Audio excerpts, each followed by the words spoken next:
এতদিন আমরা মহাকর্ষ বা গ্র্যাভিটি, তড়িৎ বা ইলেকট্রিসিটি, তরল ও বায়বীয় পদার্থের প্রথম নিয়মকানুন এবং আদব কায়দার সঙ্গে খানিকটা পরিচিত হয়েছি। যেমন ধরো, এই তাপ, চাপ এবং আয়তন একটি গ্যাসের কিভাবে তারা অদল বদল হয়, সেগুলো ওই থার্মোডাইনামিক্স বা তাপ গতিবিদ্যা তার প্রাথমিক পরিচয় আমরা পেয়েছি আগে। এবারে এক নতুন অধ্যায়, যা মহাকর্ষের পরেই মানুষের দৃষ্টি আকর্ষণ করে, তার কথা হবে। আমরা চুম্বকের কথা বলছি। আজ আমরা জানি যে, আচ্ছা তার আগে একটু বলি যে পশ্চিম জগতে গ্রিস প্রদেশের ম্যাগনেসিয়া অঞ্চলে এদের প্রথম সভ্য মানুষের সঙ্গে পরিচয় হয় বলেই হয়তো এর নাম ম্যাগনেটিজম বা লোড স্টোন তাদের বলে। যাই হোক, আজকে আমরা জানি যে তড়িতের সঙ্গে, মানে ইলেকট্রিসিটির সঙ্গে এবং আলোর সঙ্গে, অপটিক্স যাকে বলে, এদের সঙ্গে ম্যাগনেটিজমের বা এই চুম্বক শক্তির অঙ্গাঙ্গিভাবে একটা যোগ রয়েছে। ঊনবিংশ শতাব্দীতেই এই যোগ সম্পূর্ণভাবে প্রতিষ্ঠিত হয়েছিল। ঊনবিংশ শতাব্দীর মাঝামাঝি সময়, 1860-70 এরকম সময়। ফিজিক্সের আরেকটু ভেতরে প্রবেশ করলে এই অসামান্য আবিষ্কারের কাহিনী জানতে পারবে। এর প্রধান দুই ব্যক্তি, তারা হচ্ছেন ফ্যারাডে এবং ম্যাক্সওয়েল। তারা ইলেকট্রিসিটি ম্যাগনেটিজমকে যুক্ত করে এক ইলেকট্রোম্যাগনেটিজম থিওরি প্রতিষ্ঠিত করেন এবং তার সঙ্গে অপটিক্সকেও যুক্ত করেন। এই কাজের ধারা ক্রমে ক্রমে অন্যান্য প্রাকৃতিক নিয়মকে গভীরভাবে বোঝার আদর্শ হয়ে আছে এবং আজকেও তাদের এই ইলেকট্রোম্যাগনেটিজম এর মধ্য দিয়েই আমরা অন্যান্য প্রাকৃতিক নিয়মকানুনের খোঁজ করি, সেই নিয়মগুলোকে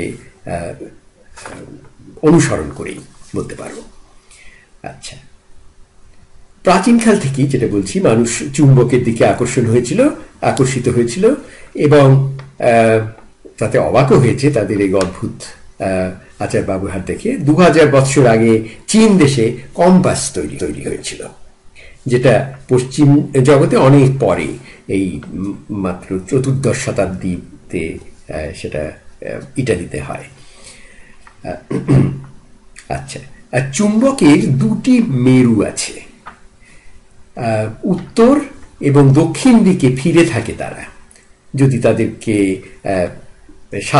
স্বাধীনভাবে ঘুরতে ফিরতে দেওয়া হয় তাহলে তারা উত্তর দক্ষিণে ফিরে থাকে একটা চুম্বকের। পৃথিবীর ভৌগোলিক যে দিকগুলো, উত্তর এবং দক্ষিণ মেরু, ভৌগোলিক মেরু, সেদিক পানে ওরা তাকায় বলেই যেদিকটা উত্তর দিকে ফিরে থাকে তাদের নর্থ পোল বলে চুম্বকের, এবং যারা পৃথিবীর দক্ষিণ দিকে ফিরে থাকে তাদের সাউথ পোল বলে। এটা কেন হয়? তার কারণ পৃথিবীটাও একটা বিশাল চুম্বক। কারণ পৃথিবীর ভেতরে অনেক এরকম লোহা জাতীয়, নিকেল ইত্যাদি পদার্থ আছে।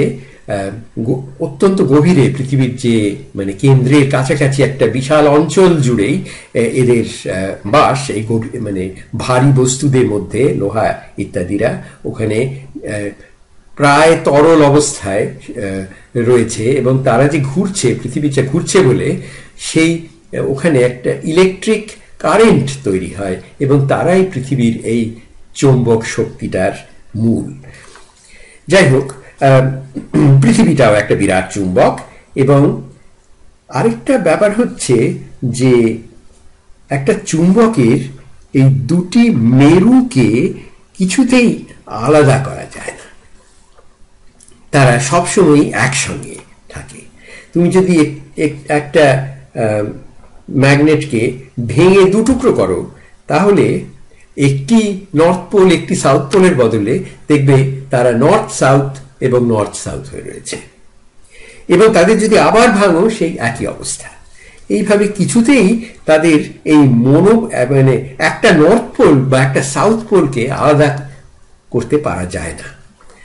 এটা কেন, এবং সেসব কথা আমাদের এই কোর্সের বাইরে তারা সে বিষয়ে আমরা ভবিষ্যতে হয়তো একটু কথা বলবো। কিন্তু মোদ্দা কথা হচ্ছে যে তাদেরকে তারা শুধু ডাইপোল হিসেবে আসে, দুটো পোল তারা একসঙ্গে, তাদের মানে অঙ্গাঙ্গিভাবে তারা একের সঙ্গে অন্য যুক্ত, তাদেরকে কিছুতেই আলাদা করা যায় না। এই একটা রহস্য। এবং এর সঙ্গে অবশ্য আধুনিক পদার্থবিজ্ঞানের আরেকটা অংশ, যেটাকে পার্টিকেল ফিজিক্স বলে, সেখানেও একটি ব্যাপার এরকম। ওখানে একটি আরেক ধরনের চার্জ আছে, ম্যাগনেটিক চার্জের মত খানিকটা তাদের সঙ্গে আদল আছে, তাদের কালার চার্জ বলে। তাদেরও কিন্তু এই একই রকম অবস্থা। তাদের কোনো একটা এই তিনটে কালার নিয়ে তারা বাস করে, কিন্তু তাদেরকে আলাদা করা প্রায় অসম্ভব।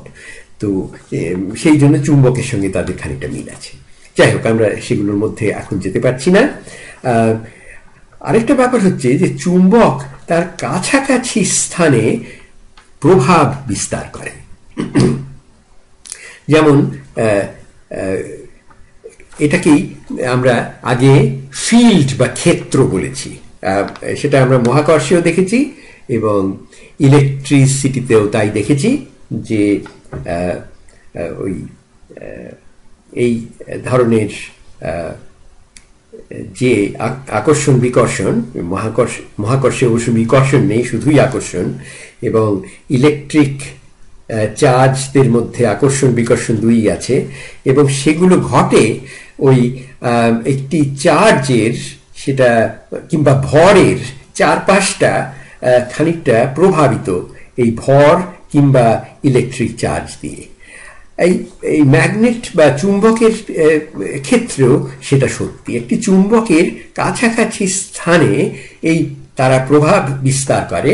সেটা খুব পরিষ্কারভাবে দেখা যায়, সাদা চোখেই দেখা যায় যে লোহার গুঁড়ো ছড়িয়ে যদি দাও, সেই গুঁড়োগুলো দেখবে কতগুলো লাইনের মধ্যে তারা জড়ো হয়ে সেই যে অন্তর্নিহিত যে চৌম্বক ক্ষেত্র, সেটাকে একেবারে চোখে আঙুল দিয়ে দেখিয়ে দেয়।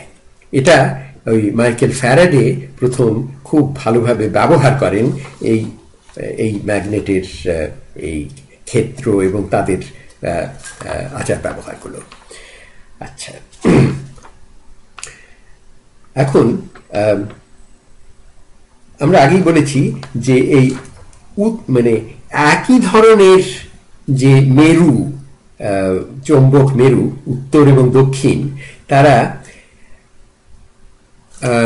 একে অন্যকে মানে দুটো নর্থ বা দুটো সাউথ পোল যদি কাছাকাছি আনো, তারা বিকর্ষিত হয়। কিন্তু যদি উল্টো ধর্মের দুটি পোলকে কাছাকাছি আনা হয়, যেমন নর্থ এবং সাউথ বা কে কাছাকাছি আনা হয়, তাহলে কিন্তু তারা আকর্ষিত হয়। তাহলে এটা আরেকটা বৈশিষ্ট্য আমাদের। এবং আমরা জানি সেটা ইলেকট্রিক চার্জের ক্ষেত্রেও সেটা সত্যি। সেখানে অবশ্য আমরা ডাইপোল হিসেবে চার্জদের দেখি না, আমরা সেখানে মনোপোল হিসেবে, মানে তাদের আলাদাভাবেও দেখি। সেই চার্জরা দুটো যদি ধনাত্মক চার্জকে কাছে আনো, তারা বিকর্ষিত হয়, ঋণাত্মকরাও তাই। কিন্তু ধনাত্মক এবং ঋণাত্মকদের মধ্যে যথেষ্ট ভাব, তারা একে অন্যের কাছাকাছি চলে আসে। এই চৌম্বক মেরুর ক্ষেত্রেও সেটা সত্যি। অণুপরমাণু, এমনকি ইলেকট্রন, প্রোটন এবং নিউট্রনদেরও চৌম্বক গুণ আছে, যাকে ম্যাগনেটিক মোমেন্ট অনেক সময় বলা হয়, ম্যাগনেটিক ডাইপোল মোমেন্ট। এরা ইতস্তত যদি ছড়িয়ে থাকে, তাহলে একের অন্যের মধ্যে কাটাকুটি হয়ে যায়, তাদের কোনো মানে চৌম্বক শক্তি বাকি থাকে না। কিন্তু এদের যদি একদিকে মুখ ফেরানো হয় তাহলেই আমরা একটি চুম্বককে তৈরি করতে পারি।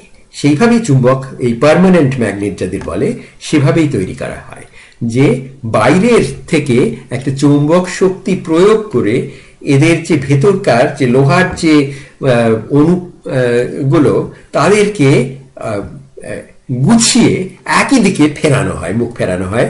এই তাহলে সোলজারদের মতন তারা একই দিকে যখন মুখ ফেরায় তখনই তাদের চৌম্বক গুণ পরিষ্কারভাবে ফুটে ওঠে।